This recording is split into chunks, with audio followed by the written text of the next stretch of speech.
माननीय मैम रेखा गुप्ता जी हो गए, हमारी प्रबंधक कमेटी हो गई। ये नहीं कि सिखों का ही हो, मैं कहता हूँ कोई भी धर्म को एक ही उसमें लेके चलें। भव्य आयोजन जितने मर्जी होते रहे, उसका फर्क तभी पड़ता है कि अगर हम उनके चलाए कदमों पर चलें। अच्छा काम कर रही हैं दिल्ली के लिए, बहुत ही मेरे को लग रहा है कि बहुत ही बढ़िया कर रही है, प्रशंसनीय है, क्योंकि ये हमें बताता है कि हमारे गुरु तेग बहादुर साहब जी ने कैसे कश्मीरी पंडितों की पुकार सुन के हिंदू धर्म के लिए अपना शीश बलिदान कर दिया, ताकि यूथ को पता चल पाए कि गुरु तेग बहादुर जी ने, उनकी आगे पीढ़ियों ने, गुरु गोविंद सिंह जी ने, उनके 4 साहिबजादों ने क्या कुर्बानियां दी। आज जो है गुरु तेग बहादुर जी की 350वीं शहीदी दिवस है, क्या कहेंगे, इतना भव्य आयोजन हो रहा है।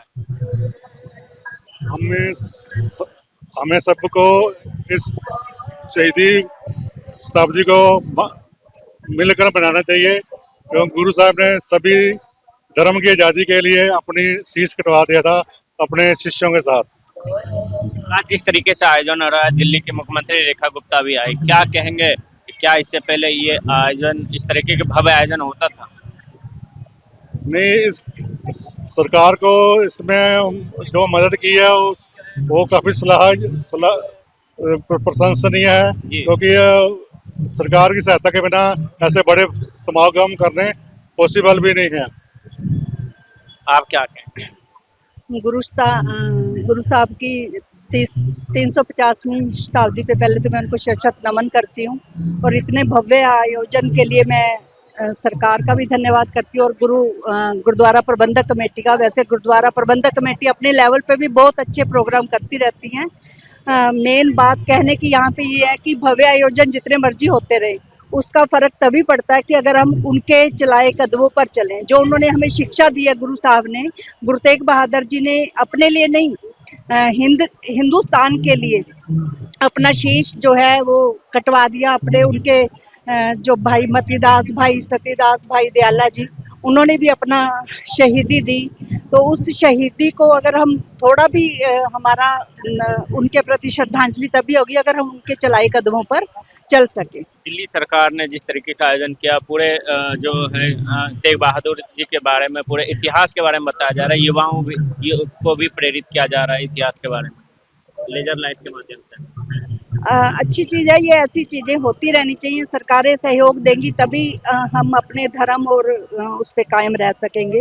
तो ऐसे आयोजन जो हैं होते रहने चाहिए। आप क्या कहेंगे?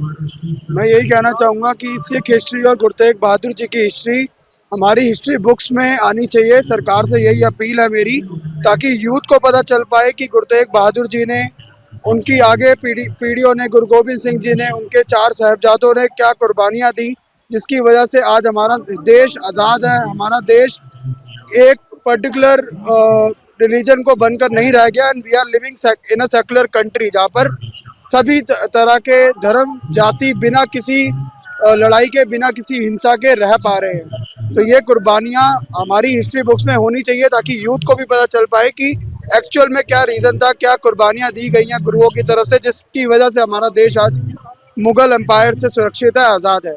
दिल्ली सरकार, रेखा गुप्ता सर आई हुई थे यहाँ, अब भव्य आयोजन हो रहा है, सिरसा भी आए। इसके समकक्ष में मैं कुछ नहीं कहना चाहूंगा। No political views please. क्या नाम है सर आपका? मेरा नाम अवनीत सिंह। सर, जिस प्रकार से गुरु तेग बहादुर जी के 350वें शहीदी दिवस के मौके पे जो है लाल किला मैदान में भव्य आयोजन दिल्ली सरकार कर रही है, क्या कहेंगे? ये बहुत ही मेरे को लग रहा है कि बहुत ही बढ़िया कर रही है। ऐसा प्रोग्राम होना चाहिए। ये हमारे 350 साल जो गुरुपुरब मनाया जा रहा है गुरु तेग बहादुर साहब जी का, इनकी शहादत एक अपने आप में ही एक महान शहादत है। हिंदू धर्म को बचाने के लिए इन्होंने जो अपना शीश कटवाया, और मतलब बहुत ही एक लाजमी शहादत कहा जा सकता है इनको। आप देख ही सकते हैं कि इस मौके पे जो दिल्ली कमेटी ये कर रही है, सब कुछ प्रोग्राम कर रही है, और लाखों की तादाद में लोग आ रहे हैं और ऐसे ही दर्शन करें। आप देख सकते हैं आगे प्रोग्राम भी हो रहा है, म्यूजियम भी बना है, लंगर वगैरह भी आप देख सकते हैं। तो उनमें आपको देखने से जाओगे तो वहाँ जाके और पता लगेगा, इतिहास के बारे में हमारे जान पाओगे, सिख धर्म के बारे में आप जान पाओगे कि क्या एक सिख धर्म है। जो क्या हमारे इससे पहले सर इस तरह के आयोजन करती थी जो 11 साल की सरकार थी अरविंद केजरीवाल, चाहे और भी सरकारें जो भी हो कांग्रेस? देखो, मैं इसमें नहीं जाना चाहता। मैं जाना चाहता हूँ सिख पंथ में जो जो भी हमारी शहादतें हैं हमारे को नकारा गया जी। हमेशा। ठीक है, हमारे को एज अ खालिस्तानी कह के पुकारा गया। ठीक है, कुछ भी कोई दंगे भड़काने वाला होता है हमारे साथ हमेशा गलत व्यवहार किया गया। तो वो चीज़ नहीं होनी चाहिए। जो आज ये कमेटी कर रही है, मैं उनको सराहना देता हूँ, बहुत बढ़िया कर रही है। आगे भी ये चाहेंगे ऐसे प्रोग्राम होते रहें, उड़ीकते रहें। पीएम रेखा गुप्ता भी आ रही, क्या कहेंगे? बहुत ही बढ़िया, बहुत ही लाजमी है, अच्छा काम कर रही हैं दिल्ली के लिए। और मैं उनको बहुत बहुत मुबारक दूंगा और वो भी आएँ, दर्शन करें, बहुत बढ़िया रहेगा। सर आखिर में एक सवाल लेना चाहेंगे, जिस तरीके से सरकार बनी आपने देखा होगा कि जितने भी मजहब हैं उनके जो त्योहार हैं अच्छे से सरकार भी सपोर्ट कर रही है मनाने में, क्या कहेंगे इसको लेकर? बिल्कुल, बहुत अच्छा लग रहा है, ऐसे ही करती रहे। और कोई भी प्रोग्राम हो, ये नहीं कि सिखों का ही हो, मैं कहता हूँ कोई भी धर्म को एक ही उसमें लेके चलें और सारे प्रोग्राम को एक जैसा देखे जाए।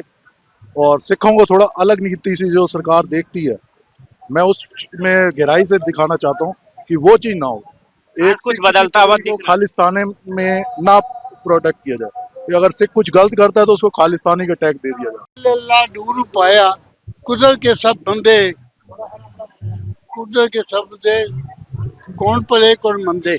इस धरती में जो भी आया कुदरत के बंदे हैं, ना हिंदू ना मुसलमान ना ईसाई ना कोई ना कुछ जान।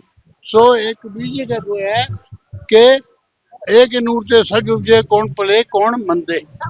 ये जो इकट्ठ है ये हमें बताता है कि हमारे गुरु तेग बहादुर साहब जी ने कैसे कश्मीरी पंडितों की पुकार सुन के हिंदू धर्म के लिए अपना शीश बलिदान कर दिया।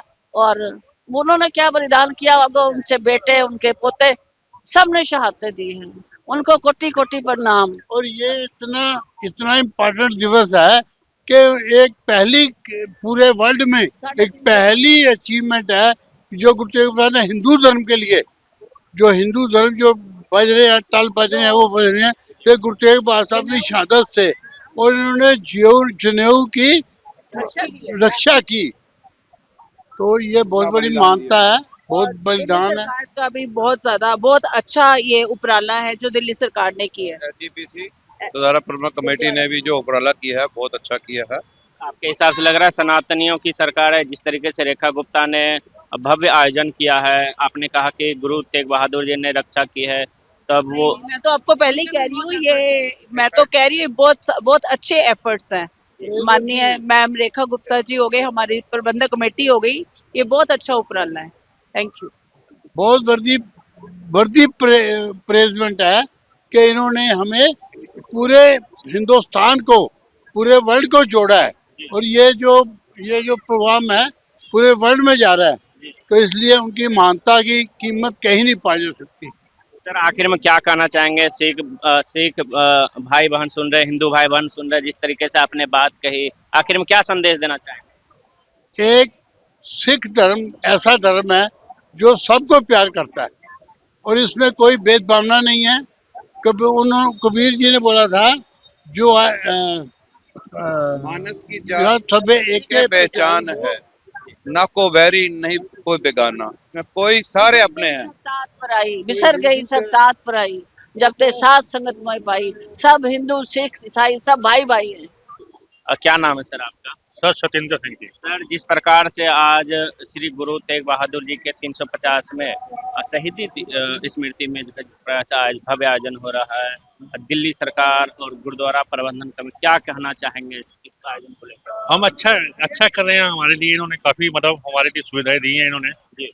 हम चाहते हैं कि आने वाले टाइम पे भी दें हमें सुविधा जी। ठीक है जी।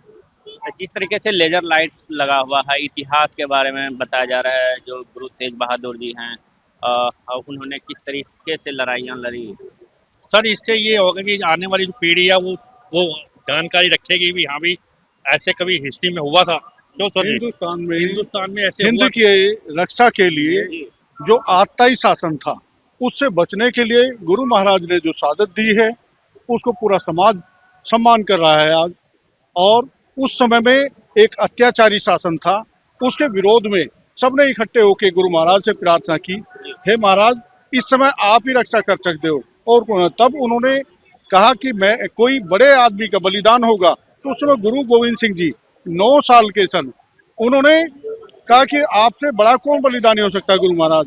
तो पिताजी महाराज उनके जो थे उन्होंने सुने उनके वचन, और उन्होंने अपने 3 शिष्यों के साथ यहाँ दिल्ली आए, और 3 शिष्यों के साथ उनको फिर यहाँ कैद कर लिया गया औरंगजेब द्वारा।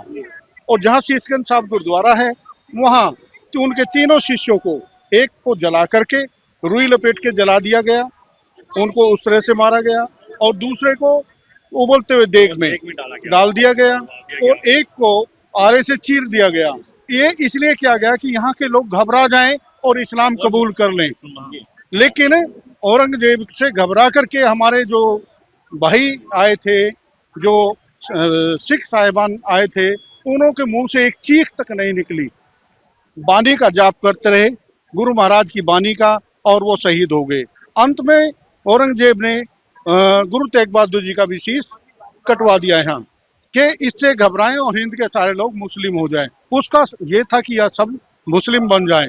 उन्होंने एक ही वो कहा था वचन चलने से पहले कि जाओ औरंगजेब को खबर कर दो कि यदि एक गुरु तेग बहादुर को सिख को मुसलमान बना लिया, उन्होंने इस्लाम स्वीकार कर लिया, तो हम सारे हिंद के लोग जो हैं मुस्लिम हो जाएंगे। तो औरंगजेब ने सोचा एक को मुस्लिम बनाना कितना मुश्किल है कि इसको मुस्लिम बना देंगे, और लाके उन्हों पे अत्याचार वो इसीलिए किए गए ताकि लोग घबरा जाएं। और जब उनका सिर यहाँ कत्ल किया गया, उनको शहीद हुए, तो ये भी कह दिया गया कि इनका अंतिम संस्कार भी नहीं होना चाहिए, ऐसे ही पड़े रहने चाहिए इनके धड़। सेना लगा दी गई, लेकिन जब गुरु तेग बहादुर जी का शहादत हुई तो ऐसा तूफान उठा, चारों तरफ धुंध छा गई, जिसके बारे में कहा जाता है। और उस समय सारे सैनिक भाग गए, और एक सिख बीच में से निकल के आए, उन्होंने सिर को गोद में उठाया और लेकर के यहाँ से आनंदपुर साहब की तरफ को गए, और जहाँ भी वो रुके वहाँ शीशगंज गुरुद्वारे बने। फिर आनंदपुर साहब जाकर के उनके सिर के साथ एक कृत्रिम आर्टिफिशियल धड़ बना करके वो अंतिम संस्कार किया गया। यहाँ उनके एक गुरु तेग बहादुर जी के उनके बहुत उनमें श्रद्धा रखने वाले थे, जिन्हों का लाल किले के पीछे बाजार लगता था, कपड़े का बाजार। वो कपड़े के व्यापारी थे, उन्होंने अपने कपड़े के उसमें आग लगा दी ताकि लोग, औरंगजेब को लगा कि वहाँ जो है उनका अंतिम संस्कार कर दिया गया है। और लखा बंजारा वो दौड़ करके इधर आया और धड़ को गाड़ी में रख करके अपनी कोठी रकाबगंज ले गए। उनका निवासी स्थान रकाबगंज था, तो उन्होंने अपनी कोठी में उनका रख करके अंतिम संस्कार वहाँ किया और अपनी कोठी को आग लगा दी। सर, आपने इतना अच्छा इतिहास बताया, और जो युवा हैं उनको भी प्रेरित होना चाहिए, हो भी रहे हैं। अभी जो कार्यक्रम हो रहे हैं, आयोजन हो रहे हैं, दिल्ली सरकार कर रही है, रेखा गुप्ता सरकार कर रही है, प्रबंधक कमेटी कर रही है, क्या कहना चाहेंगे रेखा गुप्ता को? दिल्ली सरकार ने बहुत बढ़िया व्यवस्था की है हमारे साथ मिलकर के, और इतनी बढ़िया व्यवस्था दिल्ली में पहली बार की जा रही है। लेकिन थोड़ी सी कमी भी रह जाती है। कमी में एक तो पोल्यूशन को नियंत्रण करने में असफल रह रही है हमारी सरकार, इसमें के कोई उचित कार्रवाई नहीं हो पा रही है। दूसरा, हर साल इस शहादत के दिन पर दिल्ली सरकार द्वारा राजकीय अवकाश घोषित किया जाता था, ताकि दिल्ली सरकार के कर्मचारी, स्कूलों के बच्चे, अध्यापक और सरकारी कार्यालयों के सब लोग शामिल हो सकें। अब की बार दिल्ली गवर्नमेंट ने इसको बिल्कुल नहीं किया और आरएच डिक्लेयर कर दिया। आरएच का मतलब क्या है? कोई सरकार स्कूल वगैरह कोई भी बंद नहीं होगा, क्योंकि आरएच किसी के पास है, किसी के नहीं है। तो वो चीज छुट्टी होना ना होना बराबर है, सिर्फ नाम कर दिया कि हम छुट्टी कर रहे हैं। लेकिन इस तरह से उन्होंने एक प्रकार से आम पब्लिक को आने से इसमें रोक दिया है।